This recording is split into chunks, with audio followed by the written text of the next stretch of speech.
Meus amados irmãos, a graça e a paz de Jesus. Que alegria podermos juntos estarmos novamente nesse sábado abençoado, podendo meditar na palavra do Senhor. Temos esse tempo precioso de devocional. Nós estamos fazendo esse passeio sobre o livro de Efésios, no capítulo 6, do versículo 10 ao versículo 18. Eu quero ler com você hoje apenas o versículo 14. Versículo 14 diz o seguinte: portanto, permaneçam firmes, trazendo em volta da cintura a verdade e vestindo a couraça da justiça. Meus queridos, hoje nós vamos falar do primeiro item da indumentária de Deus para a batalha espiritual que enfrentamos. E novamente, é importante, é pertinente estarmos cônscios de que essa não é uma guerra humana, ou seja, não é contra a carne, não é contra o sangue, não é contra seres humanos, não é contra a pessoa.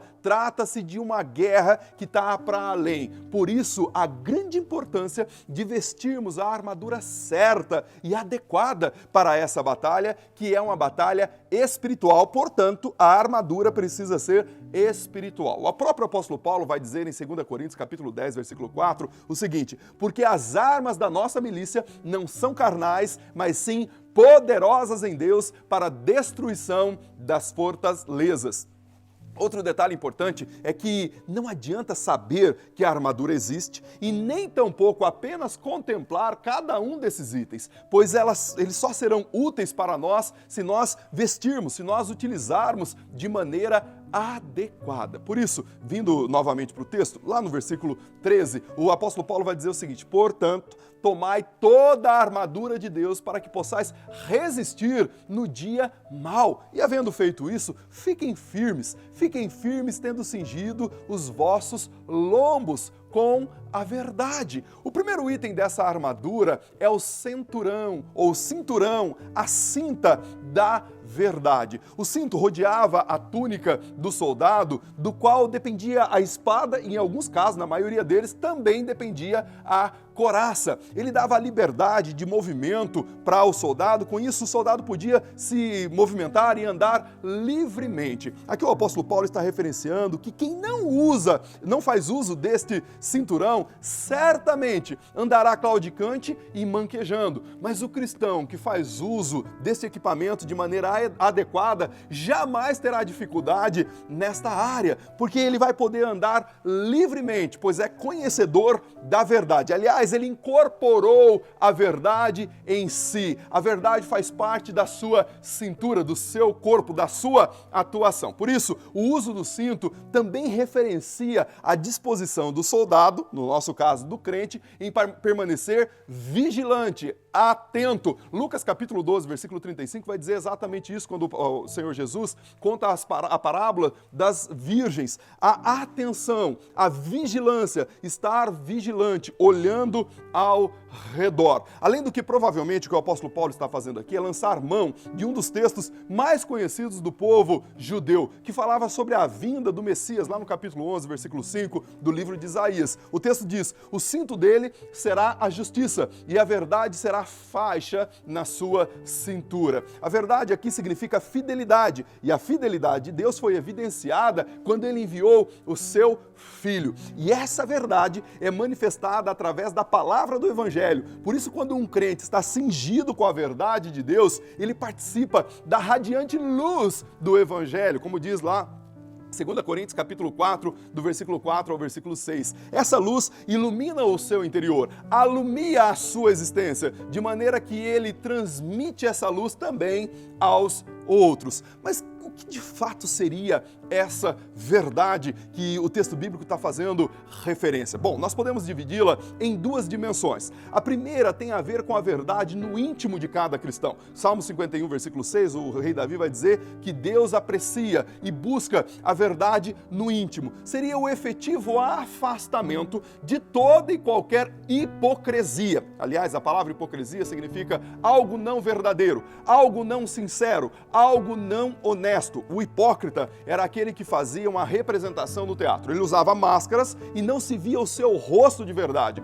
Era apenas uma representação, um ator. Ele praticava um mise-en-scène. Por isso, quando tomamos essa palavra, é sempre assumindo um tom pejorativo. E nós somos sabedores que Deus busca a sinceridade no íntimo. E aqui uma outra palavra que sofreu algumas variações, que é a palavra sincero. A palavra sincero é uma palavra latina, existem duas versões mais aceitas sobre a origem dela. A primeira é que se tratava de escultores desonestos que esculpiam uma determinada escultura e encontrava nessa escultura algum tipo de problema, de imperfeição, uma trincadura ou uma imperfeição qualquer. E aí eles usavam uma cera especial para esconder as perfeições. Assim, conseguiam ludibriar os seus compradores. Mas com o tempo, naturalmente, a cera ia perdendo a sua intensidade e expunha as imperfeições. Daí, normalmente, os compradores ficavam irados e diziam que aquela escultura foi feita com cera, ou seja, foi maquiada, foi com máscaras. Por outro lado, os escultores sérios sempre colocavam uma etiqueta dizendo: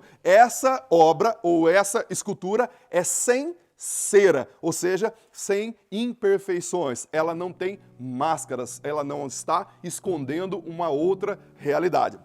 A segunda versão dizia que lá em Roma haviam escultores tão proficientes fazendo vasos com tanta excelência que era possível visualizar os itens que eram colocados dentro do vaso do lado de fora, porque o trabalho era feito com toda a perfeição. A isso dava-se o nome sincera, ou seja, sem cera. Esse produto não tem cera nenhum, é um produto verdadeiro. Seja qual for a origem da palavra, mas as duas origens aqui encerram o conteúdo que estamos abordando, pois o cristão deve nutrir esse elemento em seu íntimo. Então essa é a primeira dimensão. Mas a segunda dimensão da verdade, a primeira dimensão tem a ver com a disposição íntima, mas a segunda dimensão tem a ver com a verdade revelada em Cristo e a sua palavra. A isso nós damos o nome de conjunto doutrinários. O apóstolo Paulo então estaria dizendo que nós devemos agasalhar o conjunto de doutrinas bíblicas em nosso coração. O próprio apóstolo Paulo falou sobre isso várias vezes, mesmo aqui no livro de Efésios. Devemos nos apegar a essa verdade doutrinária. E essa verdade é profunda, pois se trata de uma disposição interna e íntima, mas também se trata de uma pessoa. E essa pessoa é Jesus Cristo, o nosso Senhor. Aliás, lá em João capítulo 18, versículo 38, nós temos uma pergunta de Pôncio Pilatos a Jesus, que teve uma resposta bastante intrigante. O texto diz o seguinte: Pilatos perguntou a Jesus: o que é a verdade? Depois de dizer isso, Pilatos voltou aos judeus e disse: eu não vejo crime algum nele. A resposta é intrigante, pois Jesus permanece tácito diante de Pilatos. Ele não abre a boca, mas ainda assim Pilatos parece ter obtido a resposta, pois ele volta aos judeus e diz: olha, não há crime nesse homem. Provavelmente, após desferir a pergunta a Jesus e ao olhar nos olhos de Jesus, Pilatos consegue depreender a resposta, porque Jesus, ele está dizendo com a sua vida, com o seu corpo, com a sua face, com a sua fisionomia: a verdade sou eu. Aliás, no versículo 37, ele vai dizer que ele dá luz ao testemunho da verdade. Quem o ouve está ouvindo a própria verdade. Quando você lê o capítulo 14 do Evangelho de João, por exemplo, versículo 6, Jesus vai dizer que ele é a personificação da verdade. Assim, quando estamos nele, estamos na verdade e na plena verdade. Por isso, cingir-se do cinturão da verdade é dar solidez para a nossa fé, para a nossa caminhada, pois tudo será baseado na verdade. Mas veja, essa verdade deve ser sempre encharcada de amor e almejando sempre a paz. Veja o que diz o profeta Zacarias no capítulo 8, versículo 16 e 17 do seu livro: eis as coisas que vocês devem fazer. Não é uma possibilidade, vocês devem fazer. Vocês cristãos, no caso de Zacarias, ele estava dizendo para o povo de Israel, mas para nós, o cristão, o crente em Jesus, vocês devem fazer que cada um fale a verdade com o seu próximo. Nos tribunais, julguem com justiça. Olha o objetivo do julgamento: segundo a verdade, em favor da paz. Que ninguém faça planos para prejudicar o seu próximo, nem ame o juramento falso, porque eu odeio todas essas coisas, diz o Senhor. Amados, a verdade sempre deve ser a marca, a insígnia, a etiqueta do cristão. Mas tome cuidado com a mentira disfarçada de verdade e a verdade sincericida. Eu não sei se você conhece alguém que é o sincericida, aquela pessoa que diz assim: eu falo o que me vem na cabeça, eu falo tudo, eu falo a verdade, custe o que custar. Normalmente essas pessoas matam o outro com a sua sinceridade. Normalmente, esse sincerão, ele é sincero sempre em relação ao problema dos outros. Quando se trata dele ou daqueles que ele ama, ele nada faz. Aliás, é o que diz Maquiavel. Ele diz o seguinte: para os meus amigos, os benefícios, os benfazejos. Para os meus inimigos, o poder e o rigor da lei. Então, tome cuidado, porque aqui tem uma linha muito tênue. Nós precisamos sim sempre tomar cuidado com essa linha. Quando lemos, por exemplo, o livro de Jó, percebemos essa realidade gritando, saltando lá no livro de Jó, quando os amigos dele, Satanás e os amigos dele começam a interpelá-lo. Pois ali nós temos a mentira mentirosa, que é a personificação de Satanás. Satanás chega com uma mentira totalmente mentirosa. Depois nós temos a mentira verdade, que é a verdade aplicada fora de contexto. E aqui a expressão é pelos seus amigos, os amigos de Jó, porque eles pegam a verdade ao sabor deles, à cor deles, tira essa verdade de contexto e aplica dessa maneira, não tornando vida na vida de Jó. Nós temos a verdade mentira, que é aquela utilizada na hora errada, a fim de provocar uma reação, um bulício no outro, provocar alguma coisa que tire o outro da sua instância de seguridade. Portanto, todas essas verdades não têm a ver com a proposta de Deus, mas nós temos a verdade no livro de Jó, que surge apenas dos lábios do próprio Deus, da sua revelação.